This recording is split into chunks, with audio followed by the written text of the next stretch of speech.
오늘 말씀 이사야 1장 2절에서 9절 말씀 교차하면서 봉독하겠습니다.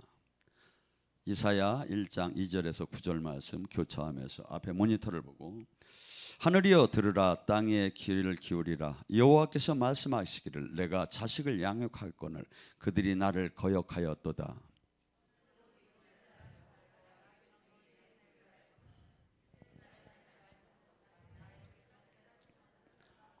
슬프다 범죄한 나라여 허물어진 백성이여 행악의 종자여 행위가 부패한 자식이로다. 이들이 여호와를 버렸고 이스라엘의 거룩한 신을 만홀히 여겨 멀리 물러갔도다.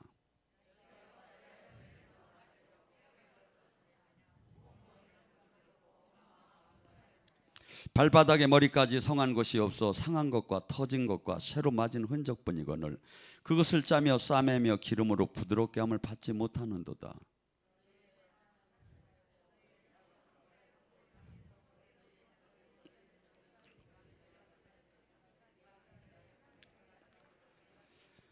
딸 시온의 포도원의 망대같이 참외밭의 원두막같이 에워싸인 성읍같이 겨우 남았도다.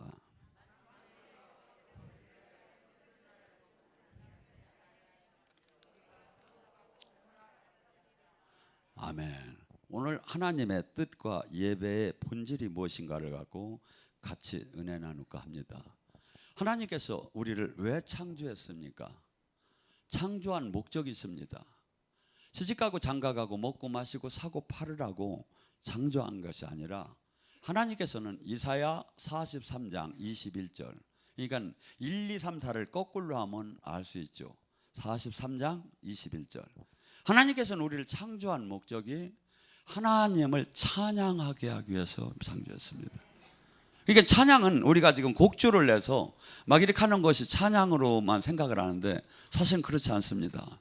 어떤 게 찬양이냐면 하나님이 나를 구원해 주셨어요. 하나님께서 나의 죽음에 파멸된 데서 하나님께서 눈을 뜨게 했었어. 하나님께서 나의 그 모든 문제를 나를 물꿈에서 풀어줬어 하면서 하나님께서 나에게 선하심을 베푸르신 것을 자랑하는 게 찬양이다 이거죠. 그래서 이 간증은 찬양에 들어가요. 그래서 영성학교 할 때 꽃사역 하면 봐줄 테니까 간증하라고 해서 간증을 해야 하는 것이 아니라 막 찬양하는 마음으로 내가 은혜를 받았으면 내가 하겠다고 막 손을 들여야 맞는 거다 이거예요. 자, 그래서 저는 오늘 이 시간에 구약 속에서 창세기 4장 4절과 5절에 어떤 사건이 나옵니까? 아벨의 제사와 가인의 제사가 나옵니다. 가인은 자기 농작물을 저기에서 그 땅의 소산물로 제사를 지냈고 아벨은 그 새끼 그 양의 첫 새끼와 그 기름으로 제사를 지냈어요. 그런데 창세기 4장 4절과 5절은 이렇게 얘기해요. 아벨의 제사는 하나님께서 흠양하시고 가인의 제사는 흠양하지 않았다. 지금 예배가 흠양되는 예배와 흠양되지 않는 예배가 어떻게 되는지 저는 여러분이 그걸 알기를 원해서요. 흠양되는 예배는 주님의 임재가 나타나요. 하늘에서 불이 와서 번제단을 태우듯이 하나님이 살아계심이 100% 내가 알 수 있게끔 된다 이거야. 흠양되는 예배. 저는 도전을 받기 시작했어요. 어떻게 하면 이 땅에 흠양되는 예배를 제가 부족하지만 이 예배를 드려서 여러분의 모든 묶임이 풀어지고 결박이 풀어지고 살아계신 하나님을 만나고 인생이 바뀌고 세상이 바뀌고 사람이 바뀌어서 세상을 바꿀 수 있는 사도행전적인 사람을 내가 만들 수 있을까? 만들 수 있을까? 이것이 목자가 해야 할 일이다. 이것을 목자가 해야 할 일인데 내가 그 하나님의 영광 셰케나의 그 영광을 끌어낼 이것이 너무 부족한 거예요. 내가 보니까 여러분 설교를 얼마나 멋있게 하는 게 중요한 게 아니에요. 액션을 쓰고 지식을 넣는 게 중요한 게 아니에요. 이것은 박타듯 막 수없이 미끄럽게 멋있게 얘기하는 것이 중요한 게 아니에요. 제가 앞만 봐도 하나님이 저와 지금 얼마나 함께 하느냐 이거예요. 제가 더듬어도 제가 뭉클여도 주님의 영광이 임재만 하면 되는 거예요. 근데 이것을 이 영광을 끌어내 예배 안에 들어오야 모든 사람이 성전 안에 그 예배를 보야 하는데 그 예배를 잃어버린 시대에 와 있는 거예요. 무엇이 정부가 있어야 그걸 보야 이것이 옳고 그름을 아는데 전체가 정이 없으니까 마지막 때는 정이 부가 되고 부가 정이 되는 시대로 가는 거예요. 그래서 제가 부족합니다. 하나 이것을 알려주는 방송, 이것을 알려주는 예배를 제가 할 수 있게 주님 허락해 달라고. 주님께서 이번에 그 아픈 과거, 이번에 그 사건을 통해서 제가 어저께 받은 은사를 얘기했죠. 저는 14년 동안 여기서 목회를 하가며 그 은혜를 처음 받았어요. 제가 예언이 시작되면 예언이 끝이 없어요. 하나님의 계시가 끝이 없이 막 계속 나오는 거야. 제가 힘들어서 그만하는 거야. 그래서 이런 은혜도 있는가? 왜 이 은혜를 줬겠습니까? 제가 늘 이 설교가 가장 훌륭한 설교가 무엇인가를 저는 항상 생각했어요. 여기서 기승전결을 짜고 이런 설교가 아니고 이 시대에 지금 하나님께서 하나님이 하고 싶은 말씀을 전하는 것이 가장 좋은 설교다 이거죠. 두 번째, 그 설교 속에서 하나님이 생명이 나타나서 살아계신 하나님을 만나게 하는 설교.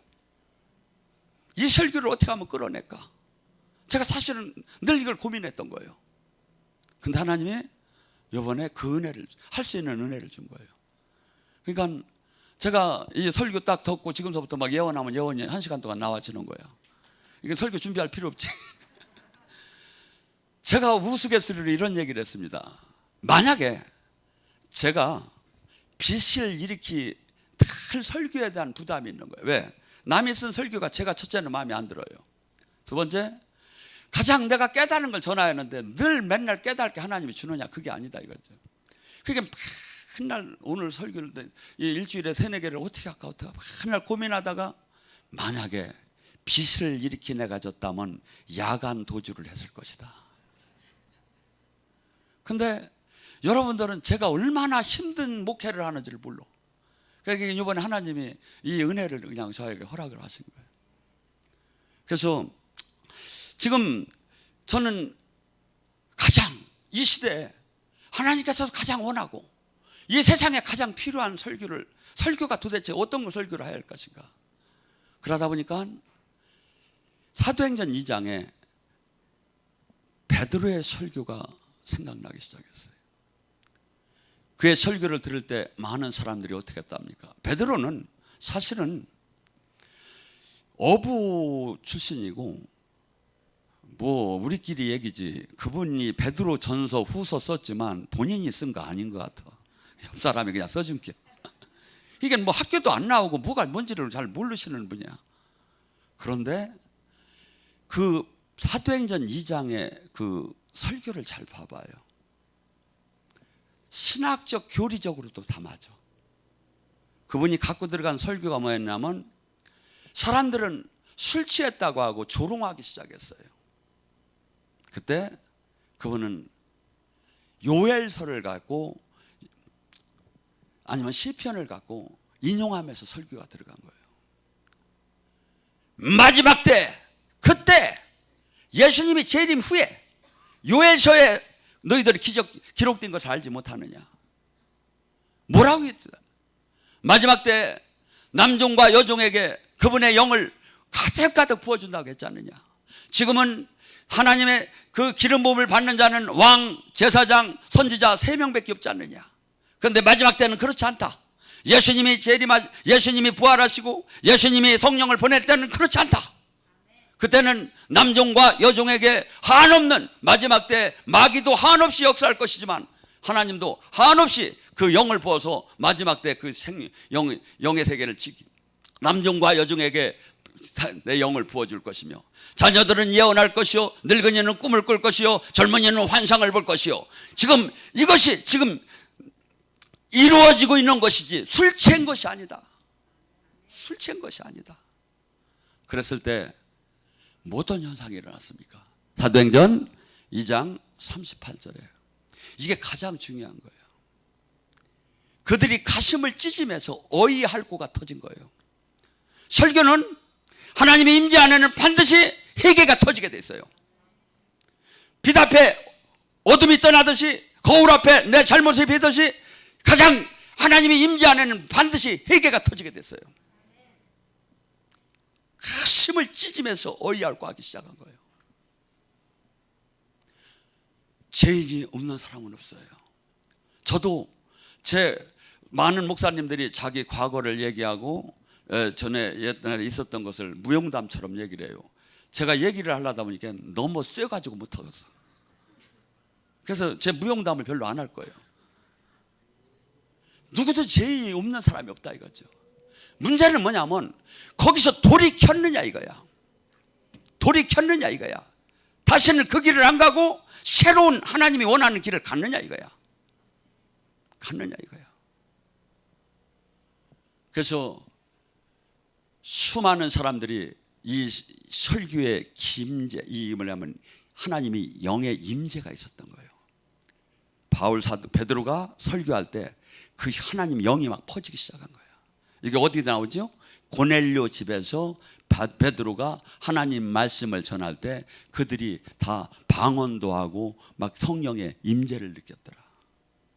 그래서 사역을 막 제가 불 하고 막 이렇게만 하고 막 올라와 이렇게 해서 사역을 하는 게 아니라 지금 말씀 중에 막 성령이 들어가는 거예요. 말씀 중에 너무 세게 했나?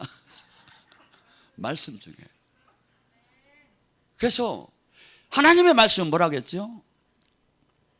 날선 검 같고 관절과 골수와 영과 혼과 내 마음을 감찰하네. 하나님은 이 안에 이 말씀이 그냥 말씀만 글자가 있는 것이 아니라 여기에 성령의 파워가 붙기 시작하는 거예요. 그래서 사람들을 막 그냥 속을 막 회개가 터지게 하고 죄가 느끼게 하고 막 사인이 막 느껴지면서 어이없고 시작한 거예요. 어이없고. 설교는 사람을 바꾸지 못하면 아무 소용이 없는 거예요.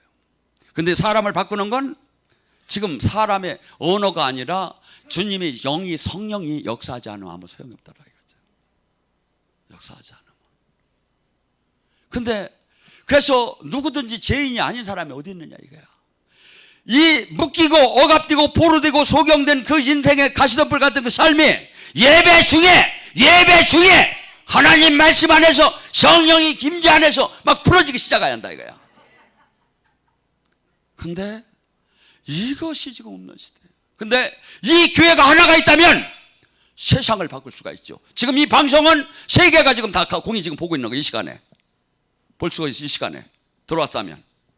근데 여기에 주님의 지금 생명이 나오면 왜 세계를 못 바꿉니까? 이것이 지금 안 나온 거야. 그래서 주여 이것을 회복시켜 주시옵소서. 주여 가짜 노를 그만하게 하고 이 진짜를 이제부터는 하게 해달라고 제가 몸부림을 치기 시작한 거예요.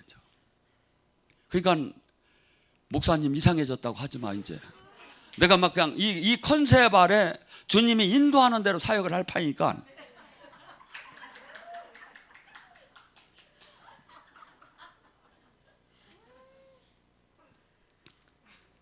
고린도후서 2장 17절에 가장 좋은 설교는 뭐라고 하느냐면 이렇게 얘기해요.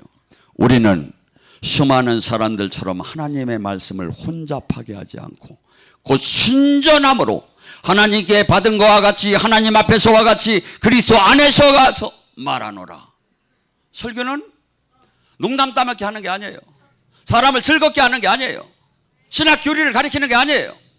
하나님 앞에서 그리스도 안에서 하나님이 생명이 나오고 어마어마한 인생이 그 순간에 사울이 바울이 바뀌는 그 하나님이 터치가 있는 그 예배가 되어야 하는 거예요. 이걸 어떻게 하면 끌어내릴까? 어떻게 하면 끌어내릴까? 어떻게 하면 끌어내릴까? 여러분들은 목자가 되지 않아서 이 전체가 안 보이니까 이 아픔이 모를 거예요. 웃음이 나올지 모르지만 나는 이게 보여요. 수많은 사람이 진짜 지금 베드로 같은 사람이 있다면 살릴 수 있고 바울 같은 사람이 있다면 살릴 수 있는데, 바꿀 수 있는데 못 바꾸는 거야. 이 사람이 없는 거야. 이 사람이 없는 거야. 여러분이 조금 철이 나서 깨닫기 시작하면, 이 단계를 들어오면 제가 왜 목사님이 저렇게 핏대를 내면서 얘기하셨는가를 알게. 그래서 어떻게 하면 하나님의 임재를 끌어내릴까? 어떻게 하면 흠양하는 이 예배를 세계 각국에 보낼 수 있고 이 세상을 지금 마지막 때 이 잠자는 자를 깨울 수 있을까? 제가 고민하기 시작한 거예요. 에레미야서에 평강하다 평강하다 하나 평강은 없으리라. 이 뜻이 무엇입니까? 천주교에서는 강복을 한다고 해요. 그래서 신부가 이렇게 하고서 복을 빈다고 하는 게 아니라 폼을 잡아. 그러면서 강복을 빈다는 거야. 우리는 어떻게 합니까? 가운을 입고 축도를 합니다. 축복을 해.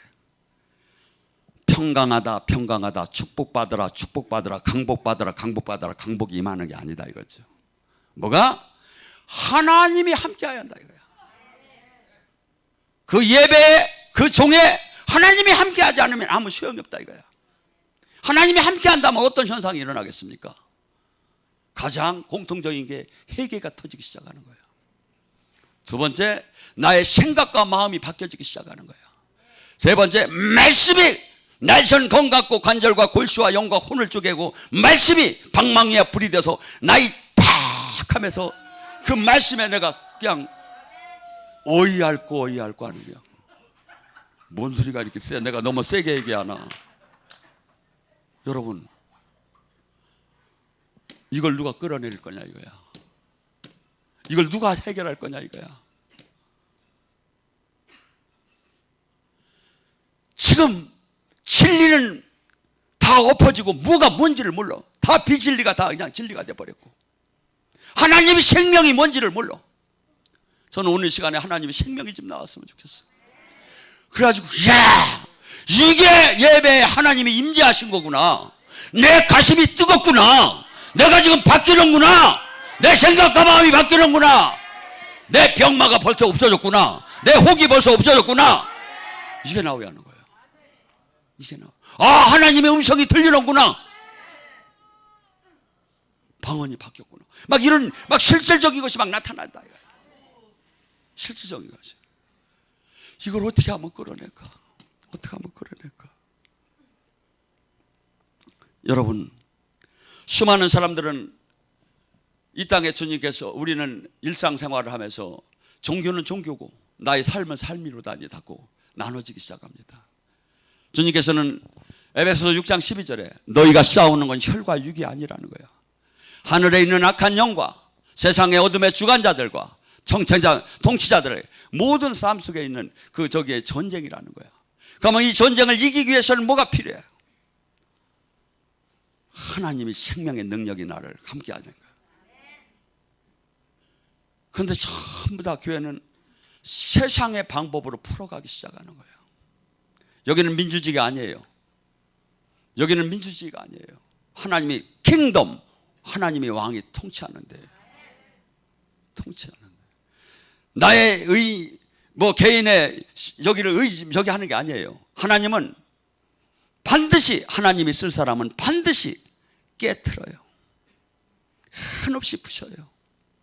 그래서 nothing, 나는 아무것도 아닙니다 하는 사람을 그때서부터 쓰기 시작하는 거예요. 절대 내 의지, 내 판단, 내 기준, 내 영철, 내 스마트 이걸 가진 사람은 하나님 절대 쓰들 안 해요. 쓰는 수가 있죠. 어느 때 써? 조금은 써요. 아니면 똥친 막대기로 쓰든지 그거 버려버려요. 많은 사람들이 이런 사람이 있어요. 여기까지 끌고 와서 저는 없어져 버렸어. 하나님이 거기까지 쓰는 사람 아니지요. 끝까지 이 땅에서 쓰임을 받아야죠. 가장 복된 사람이 누굽니까? 죽는 날 찬양하며 죽는 사람이지요. 근데 가장 재수 없는 사람이 누구요? 평생을 믿다가 예수 있는 교 하다가 죽는 거. 여러분, 이 땅에 얼마나 마귀가 지금 장악한지 아십니까? 이 땅에 정치, 경제, 문화, 사회, 국가 어느 정도 마귀가 장악한지 아십니까? 무서울 정도요. 근데 무서울 정도는 그만치고 가장 마귀를 이길 교회가 다 잡혀버린 거예요. 아이고 목사님 그 헛소리 하지 마세요. 왜 헛소리야? 그러면 교회에서 가장 대우를 받아야 할 사람이 어떤 사람입니까? 자기 부인을 하고 십자가를 지고 하나님의 생명이 나오고 하나님과 통화가 되고 하나님의 영광이 드러나는 사람이 가장 대우를 받아야죠. 근데 지금 교회에서 이런 사람이 대우 받습니까? 이 사람은 이단이야. 뭐죠? 교회가 이미 마귀의 손에 다 들어간 거죠. 마귀의 손. 교회는 음부의 권세를 깨는 능력과 천국 열쇠와 하나님과 생명으로 연결해서 주님이 다스리고 주님의 그 지체로 연결되고 주님의 생명이 나오는 데만 교회다 이거야. 교회가 아니라는 거야 하나님은. 근데 우리는 그냥 요건을 갖추면 교회야. 십자가가 있고 사람이 모였고 찬양하고 무슨 교단이고 하나님은 교회라고 한 적이 없다 이거죠. 우리는 지금 분명한 것을 갖고 나가야 돼요. 분명하게 바뀌기 시작해야 돼요. 넓은 길에 분명히 가지 말아야 돼요. 분명히 하나님 말씀은 제가 맞아요 보니까 이 말씀과 성령이 틀어지들 않아요. 이 안으로 들어가면 어마어마한 생명이 나오기 시작해요. 지금 이사야 선지자를 통해서 주님이 뭐라 합니까? 하나님이 내 자식을 양육했거늘 소도 나귀도 주인을 알거늘 오히려 이 백성들은 깨닫지 못하고 오히려 하나님을 대적하고 멀리 떠났다고 합니다. 아 슬프도다 허물어진 백성이요 행악의 종자요 행위가 부패한 자식으로다. 이스라엘 거룩한 일을 만홀히 여기고 멀리 물러갔도다. 하나님을 믿는 사람은 어떻게 변화했을까요? 열매가 계시를 못 받아도 알 수 있죠. 악에서 떠나요. 거룩해지기 시작해요. 자기 희생하는 삶을 살기 시작하고 이 땅에 부명의 권력이 행복이 아니라 주님과 동행하고 주님의 생명이 나오는 것이 그것을 행복으로 생각을 해요. 행복의 조건이 바뀌어져요.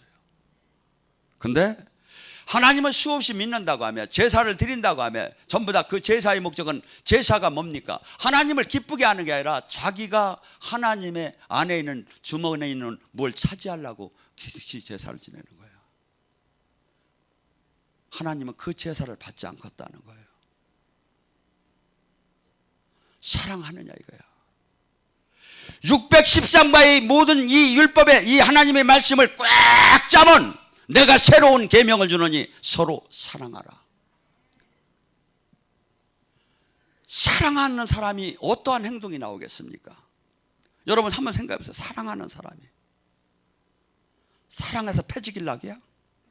사랑하는 사람은 그를 고린도전서 13장에 나와요.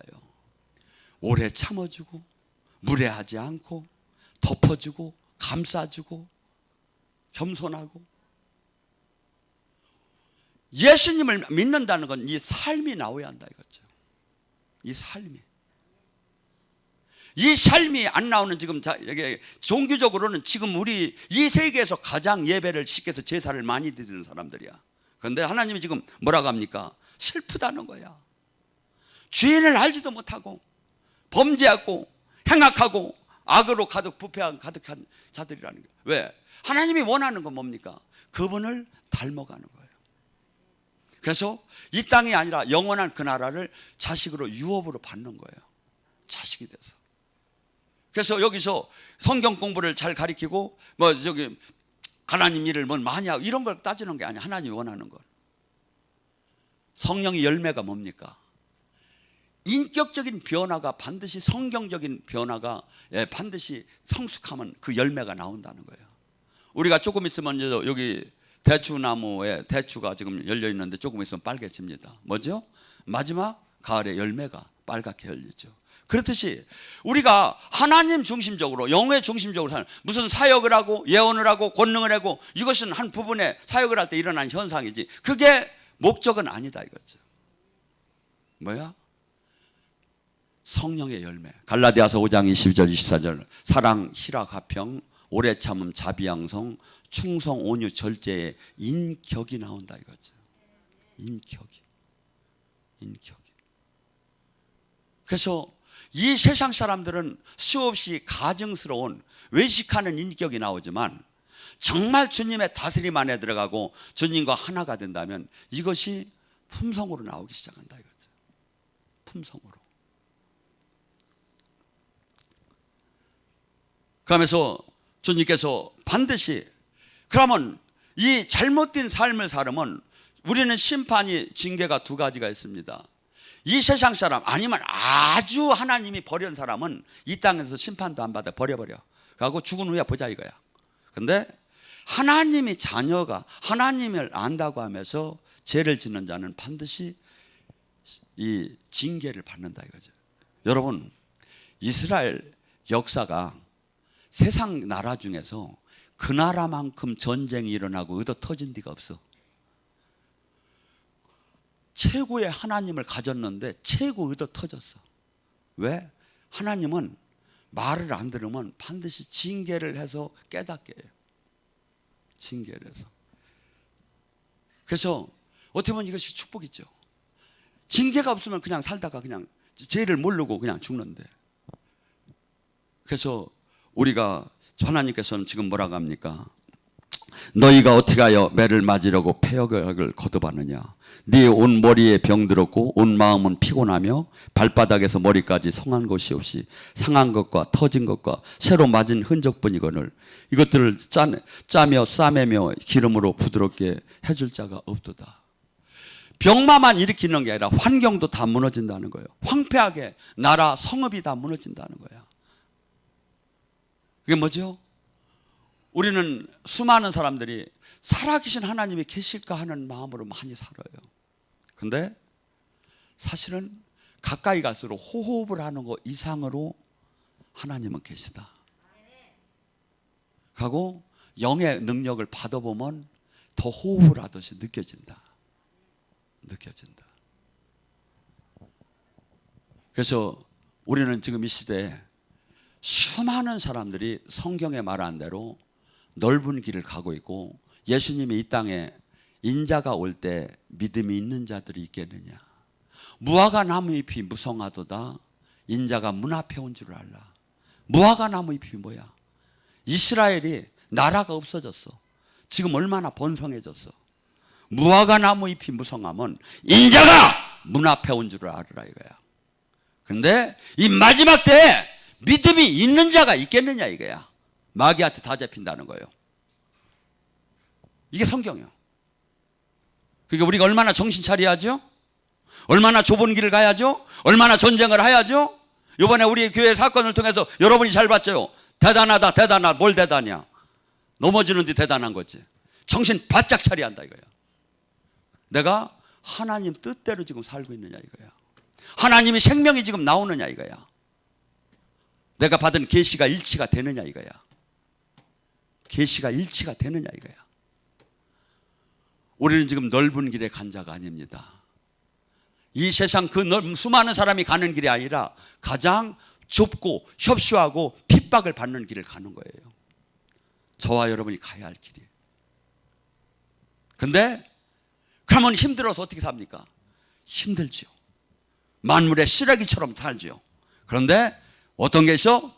이 땅에서도 하나님 나라를 들어가고 죽어서도 영원한 그 나라를 내가 차지하는 거죠. 이 땅에서도 주님이 하신 일을 하고 이 땅에서도 주님 생명이 나타나는 사람이 되는 거죠. 그래서 가는 거예요. 근데 수없이 쉽게 신앙생활을 해야 대우를 받아 세상에서도 인기가 있어. 근데 주님이 생명이 없어. 죽는 날이 얼마나 두려운 거냐 이거야. 죽는 날이. 그래서 저나 여러분은 이제 많은 사람 성경이 지금 주님이 뭐라고 얘기했나를 잘 보여야 돼요. 많이 읽는 게 중요한 게 아니에요. 하고 거기에 내가 지금 적용이 되는가 이거야. 하고 거기에 성령님이 역사를 하느냐 이거야. 역사를 하느냐 이거야.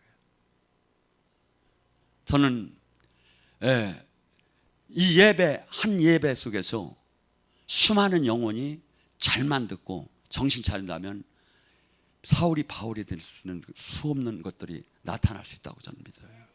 하고 내가 더 주님 보시기에 기쁜 삶을 살아서 이 예배 중에 주님이 막 기뻐하면서 막 그냥 하늘문을 열어서 수많은 영혼이 살는 그러한 예배를 인도하는 목자가 되어야지 않겠는가 하는 게 제 바람이에요. 오늘 이 시간에 간절히 부르짖습니다. 주님 뜻대로 살게 해달라고. 주님 지금 이제 주님 이 세상 많은 사람이 가는 게 아니라 주님의 예배의 본질을 깨닫고 제가 주님의 온전한 삶으로 예배드리는 자가 되게 해달라고. 주여